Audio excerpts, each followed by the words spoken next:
Good morning +1 class. बेटा unit 3 को जो है कंटिन्यू करते हैं और कंटिन्यू में इसमें जो नेक्स्ट टॉपिक आपका आता है वो आता है, हमने कल जो है किया था इसमें इलेक्ट्रॉन आयनाइजेशन एंथैल्पी। तो नेक्स्ट इसके अंदर आपके पास आता है electron gain enthalpy. Electron gain enthalpy. तो बेटा इलेक्ट्रॉन गेन एंथैल्पी आपके पास होता क्या है? देखो, electron gain enthalpy is the amount of energy released या एब्जॉर्ब्ड। यहाँ पे आपके पास क्या है, इलेक्ट्रॉन गेन एंथैल्पी का मतलब है या तो एनर्जी क्या होएगी, दो टाइप्स के प्रोसेस होएंगे, या तो रिलीज होएगी या फिर क्या होएगी, एब्जॉर्ब होएगी। और यहाँ से देखो ध्यान से, रिलीज का मतलब क्या है, वो एक्सोथर्मिक है, और एब्जॉर्ब का मतलब क्या है, वो एंडोथर्मिक रिएक्शंस हैं। तो ये आपको मैं बार बार बता रही हूँ। तो इलेक्ट्रॉन गेन एंथैल्पी का मतलब क्या है, the amount of the energy release और एब्जॉर्ब व्हेन इन न्यूट्रल, क्योंकि न्यूट्रल एटम ही तो एनर्जी को छोड़ेगा या फिर वो एब्जॉर्ब करेगा। तो neutral atom in the ground state, जिससे मैंने आपके पास ये कह दिया, ये ग्राउंड स्टेट में एटम था, इसने कोई भी एनर्जी क्या की, एब्जॉर्ब की। अब इतना आप कॉमन बात पढ़ चुके हो यहाँ तक। यहाँ पे जैसे ये इलेक्ट्रॉन है, इसने कुछ अमाउंट की जो है एनर्जी को एब्जॉर्ब किया और वो जो है हायर लेवल में जाके बैठ गया। ठीक है, तो ये आपके पास कैसी रिएक्शन हुई, एंडोथर्मिक। ठीक है, अब आपको यहाँ पे पॉइंट क्या आता है कि आपको एंडोथर्मिक और एक्सोथर्मिक नहीं पढ़नी। इसमें आपको क्या पढ़ना है कि ये अमाउंट ऑफ एनर्जी या तो रिलीज्ड है या फिर वो एब्जॉर्ब्ड है ड्यूरिंग एनी केमिकल रिएक्शन। ठीक है, यहाँ पे आपके पास जैसे मैंने यहाँ पे एग्जांपल ले लिया बेटा, यहाँ पे जैसे इसमें एग्जांपल देखो, जैसे मैंने कोई भी एक्स एलिमेंट ले लिया। ठीक है, ये न्यूट्रल है। न्यूट्रल का मतलब क्या है, ना तो हम इसके ऊपर पॉजिटिव चार्ज लगा रहे, ना हम इसके ऊपर नेगेटिव चार्ज लगा रहे। क्योंकि देखो ध्यान से देखो, अगर कोई न्यूट्रल है तो इसका मतलब ना तो वो पॉजिटिव है ना ही वो नेगेटिव है। अब वो न्यूट्रल है तो इसका मतलब यही है। अगर जैसे मैंने इसके ऊपर ये लगा दिया एक्स पॉजिटिव, तो अब आपके पास ये क्या बन गया, कैटायन। और अगर मैंने यहाँ से एक्स नेगेटिव लगा दिया तो यहाँ से ये क्या बन गया, अनायन। ठीक है, ये कैटायन बन गया, ये अनायन बन गया। तो अब इसके ऊपर कोई भी चार्ज नहीं है, तो इसका मतलब ये क्या है, आपके पास न्यूट्रल एटम है। न्यूट्रल एटम ने क्या किया, इलेक्ट्रॉन को गेन किया। इलेक्ट्रॉन को गेन करने के बाद देखो यहाँ पे क्या चार्ज आएगा, नेगेटिव। नेगेटिव चार्ज आने के बाद आपके पास यहाँ से क्या बन गया, वो एक्स नेगेटिव। और यहाँ से उसने क्या किया, डेल्टा एच। डेल्टा एच का मतलब क्या है, हीट एनर्जी रिलीज्ड, या वो आपके पास क्या होएगा, इलेक्ट्रॉन गेन एंथैल्पी। अब जैसे मैंने यहाँ से एक्स की जगह बेटे कोई भी हेलोजन ले लिया, क्लोरीन ने जो है एक इलेक्ट्रॉन का गेन किया और यहाँ पे क्लोरीन नेगेटिव बन गया। ये आपके पास क्या है, न्यूट्रल एटम। जब इसने इलेक्ट्रॉन को गेन किया तो ये क्या बन गया, Cl नेगेटिव। यहाँ पे अगर हम इसकी डेल्टा एच को फाइंड आउट करते हैं तो वो डेल्टा एच इसकी आती है -349 किलोजूल पर मोल। किलोजूल पर मोल।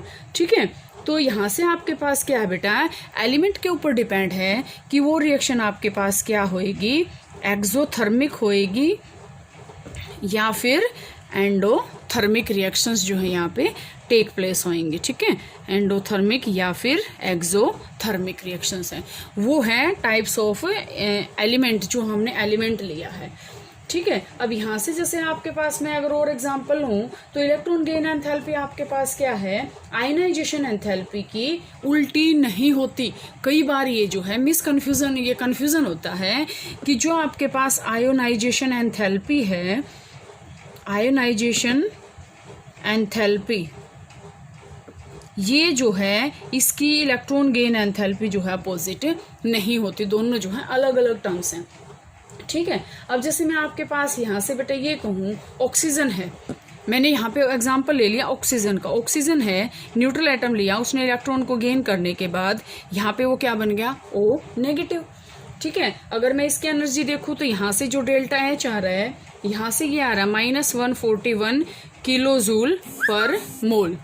ठीक है, किलोजूल पर मोल। तो यहाँ से आपके पास ये क्या आया, किलोजूल पर मोल। मीन्स क्या है कि ये आपके पास क्या आया यहाँ से कि इसको हम क्या कर सकते हैं कि अमाउंट ऑफ एनर्जी जो है ना वो मे बी वेरिएबल। एनर्जी जो है वो वेरी कर सकती है। इसके बाद बेटा आपके पास क्या आएगा, अगर हम इसमें जो है आगे और स्टडी करें तो इलेक्ट्रॉन फैक्टर्स अफेक्टिंग आएंगे इसके, कि कौन कौन से फैक्टर्स होते हैं जो इलेक्ट्रॉन गेन एंथैल्पी को अफेक्ट करते हैं। Factors affecting electron gain enthalpy, कौन कौन से फैक्टर हैं? सबसे पहले वही आपके पास आएगा साइज ऑफ एटम। एटम का साइज ऑफ एटम में आपके पास क्या है, smaller the size greater is the tendency to add an electron. अब ध्यान से देखो, अगर कोई भी छोटा साइज है एटम का, तो वो अपने अंदर इलेक्ट्रॉन को आसानी से ऐड कर सकता है।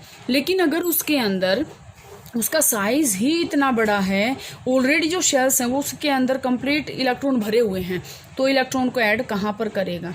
ठीक है, तो यहाँ से साइज जितना छोटा इलेक्ट्रॉन गेन एंथैल्पी उतनी ही ज़्यादा। ठीक है, इसके बाद आपके पास आता है effective nuclear charge. Effective nuclear charge, effective nuclear charge में आपके पास क्या आएगा, जितना ज़्यादा जो आपके पास इफेक्टिव न्यूक्लियर चार्ज होएगा उतनी ही नेगेटिव इलेक्ट्रॉन गेन एंथैल्पी होएगी। देखो, जितना न्यूक्लियर चार्ज जो है वो जितना बड़ा होएगा, ठीक है, जो इलेक्ट्रॉन गेन एंथैल्पी है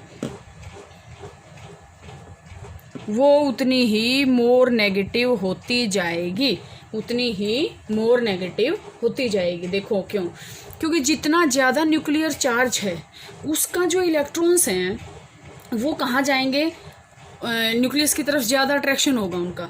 ठीक है, और उसके कारण क्या होगा, इलेक्ट्रॉन्स जो है न्यूक्लियस के बिल्कुल पास आ जाएंगे, जो इलेक्ट्रॉन्स है वो न्यूक्लियस के बिल्कुल पास आ जाएंगे, जिसके कारण हमें उसको ज़्यादा एनर्जी देनी पड़ेगी। वो स्ट्रॉन्ग फोर्सेस ऑफ अट्रैक्शन है, तो उसको तोड़ने के लिए हमें ज़्यादा एनर्जी उसको देनी पड़ेगी, तो इसके कारण जो इसका नेगेटिव वैल्यू है वो ज़्यादा हो जाएगी।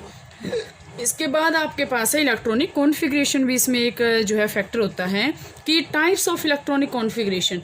टाइप्स का मतलब क्या होता है, ये मैं आपको बताती हूँ बार बार। एक तो आता है फुल्ली फिल्ड, एक आपके पास आता है फुल्ली फिल्ड, एक आपके पास आता है completely half filled, completely half filled, completely half filled. ठीक है, अब ध्यान से देखो कि जितना मैंने अभी लास्ट में मैंने आपको बताया था कि या तो कम्प्लीटली हाफ फिल्ड होगा, तो हमने देखा है या तो एग्जैक्टली हाफ फिल्ड हो या कम्प्लीटली फिल्ड ऑर्बिटल है ना, वो जो हैं क्या होते हैं, ज़्यादा स्टेबल होते हैं, ज़्यादा स्टेबल होते हैं। ये आपको बता रखा है मैंने, सेकंड चैप्टर में आपके में ये आया था, स्टेबल हैं। इसका मतलब क्या है कि वो स्टेबल है, अपनी स्टेबिलिटी को कोई भी जो है कम करना नहीं चाहेगा। इसका मतलब क्या है, एक्स्ट्रा इलेक्ट्रॉन वो अपने अंदर ऐड करना नहीं चाहेगा। ठीक है, तो electron gain enthalpy noble gases की क्या आएगी, सभी की, क्योंकि फुल्ली फिल्ड होते हैं वो तो, और इनकी भी क्या आएगी, मोर पॉजिटिव। ये ध्यान रखना आपको कि जिसका ज़्यादा न्यूक्लियर चार्ज है वो तो उसकी नेगेटिव वैल्यू आएगी, और नोबल गैसेस हैं वगैरह हैं या कम्प्लीटली हाफ फील्ड जिसकी कॉन्फ़िगरेशन है वो आपके पास क्या होती है, मोर पॉजिटिव जो है उसकी इलेक्ट्रॉन गेन एंथैल्पी होती है। इसके बाद आपके पास आता है बेटा कि ट्रेंड्स हैं कि इलेक्ट्रॉन गेन एंथैल्पी आपके पास होती क्या है। तो सबसे ज़्यादा इलेक्ट्रॉन गेन एंथैल्पी जो है एलिमेंट्स की वो होती है एग्जैक्टली हाफ फील्ड या फुल्ली फील्ड ऑर्बिटल्स की। ठीक है, इसके बाद आपके पास आएगा हैलोजन्स। हैलोजन्स कौन कौन से होते हैं, fluorine, chlorine, bromine and iodine, ये आपके पास होते हैं हैलोजन्स। तो इनकी जो ये इलेक्ट्रॉन गेन एंथैल्पी होती है ये क्या होती है, सबसे ज़्यादा होती है। हाईली इलेक्ट्रोनेगेटिव है ये, हाईली इलेक्ट्रोनेगेटिव, क्योंकि ये इलेक्ट्रॉन लेना पसंद करेंगे ना कि देना। ठीक है, तो ये आपके पास था बेटा इलेक्ट्रॉन गेन एंथैल्पी। यहाँ तक आप इसको कर लेना।